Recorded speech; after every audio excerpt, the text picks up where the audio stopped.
Mahigit 16,000 katao, kabilang si Malaysia Prime Minister Anwar Ibrahim, ang nagpakita ng suporta sa Palestinians sa gitna ng kasalukuyang labanan sa Middle East na kumitil ng libo-libong buhay.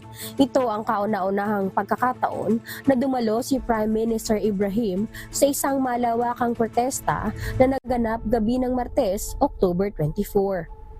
Dinagsa ng matatanda, bata, mga estudyante, professionals, refugees at religious leaders, maging mga politicians ang rally sa Kapitolyo ng Malaysia sa Kuala Lumpur.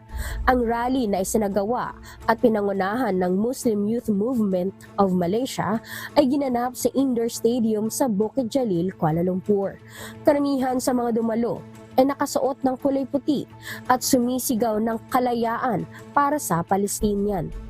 Umaasa rin ang mga ito na paigtingin pa ang panawagan ng Malaysia sa international community na itigil na ang labanan sa Middle East. Ang giyera sa pagitan ng Israel at Hamas ay nagsimula nang lumusob ang Palestinian militant group noong October 7, kung saan 1,400 katawang nasawi sa Israel.